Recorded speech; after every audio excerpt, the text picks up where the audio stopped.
as the first female finance minister, again, is being publicly humiliated by the fake feminist prime minister. What's worse is that she's being replaced by an unelected man outside of her own caucus who her boss is now shielding from conflict of interest laws that allow him to take her job and keep his money. A man who works against our resource sector, who exports jobs to China while championing higher carbon taxes on heating and eating for Canadians. Why won't the finance minister talk to her boss about ending the personal attacks on her own credibility? The Honourable Deputy Prime Minister and Minister of Finance. You know, Mr. Speaker, I am so glad to have the chance to talk about feminism, because I know what a feminist government looks like. A feminist government builds the first national system of early learning and childcare in this country. A feminist government makes contraceptives free, and a feminist government ensures that every single woman in Canada has full control over her body. Until the Conservatives stand up for that, they have no right to talk.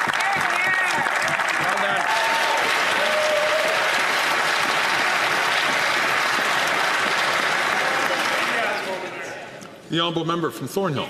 Fake feminist prime minister throws his finance minister under the bus with all the other ministers.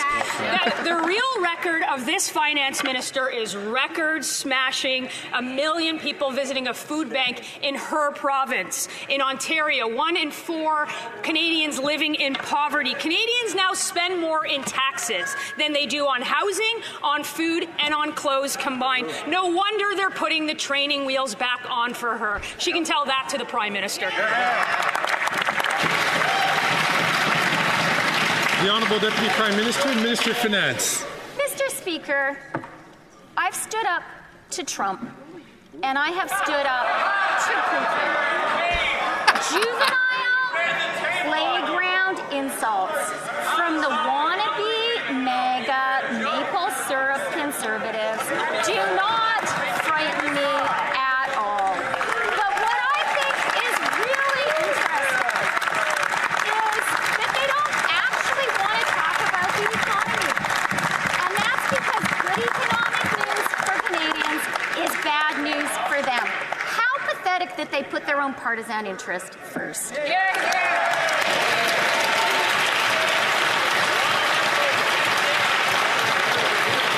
The Honourable Member from Haldimand Norfolk. After 9 years of this Liberal NDP government, taxes are up, costs are up, crime is up, and now time is up.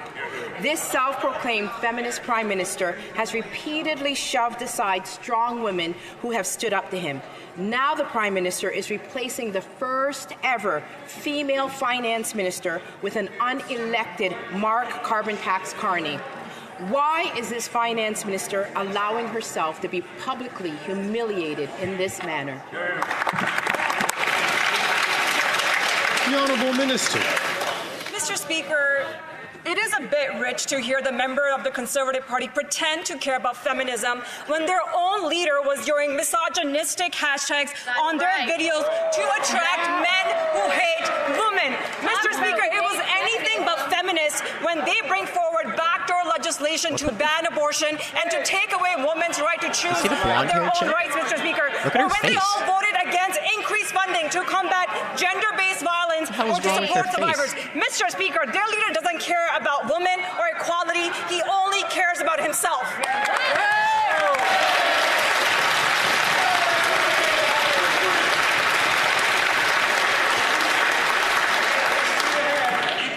The Honourable Member from Haldimand Norfolk.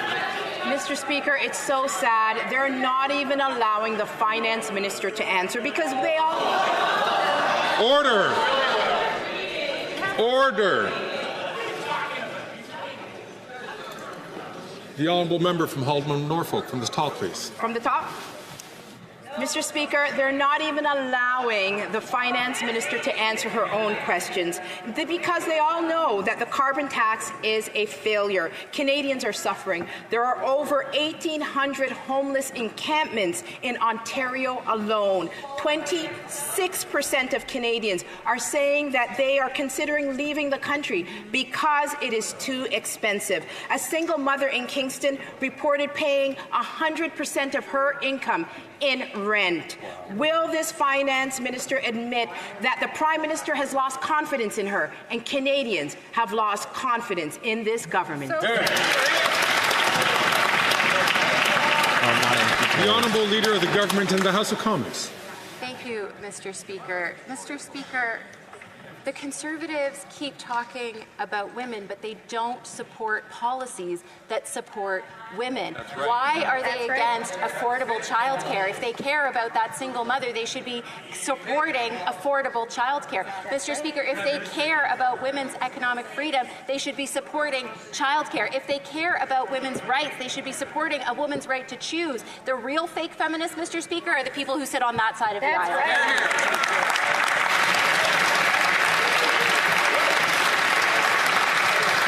The honourable member from Leeds Grenville, Thousand Islands and Rideau Lakes. Well, Speaker, after 9 years of this NDP Liberal government, taxes are up, costs are up, crime is up, and time is up. This Prime Minister's new de facto finance minister, Carbon Tax Carney, has massive conflicts of interest, including multiple foreign investment firms.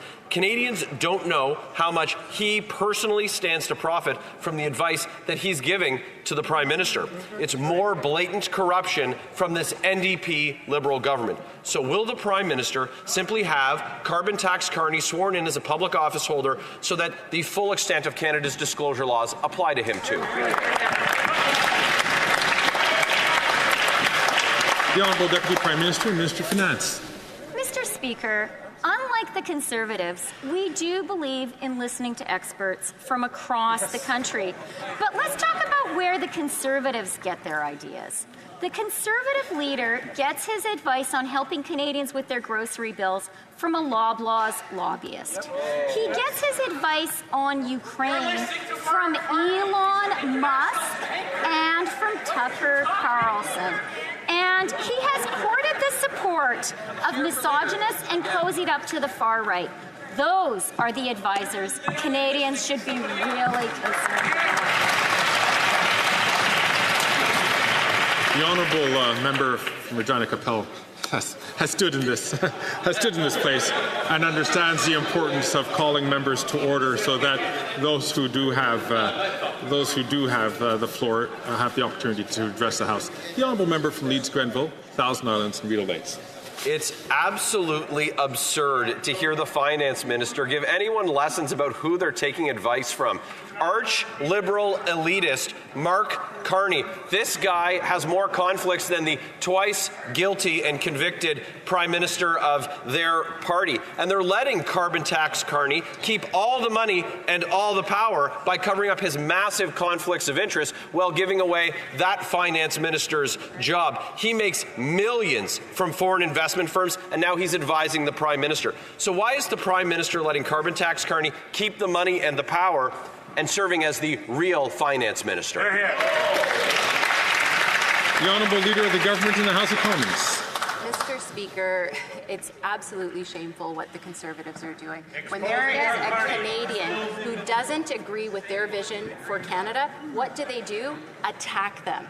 Whether it's anybody who doesn't agree with what the Conservatives do, the only thing they know how to do is denigrate that person. Mr. Speaker, we should be able to disagree without being disagreeable. We should be able to hear advice from a whole wide range of actors without attacking their character and bringing down fellow Canadians. They should be ashamed of their actions. Thank you. Tell that to the Freedom Convoy and the people's bank accounts you seized.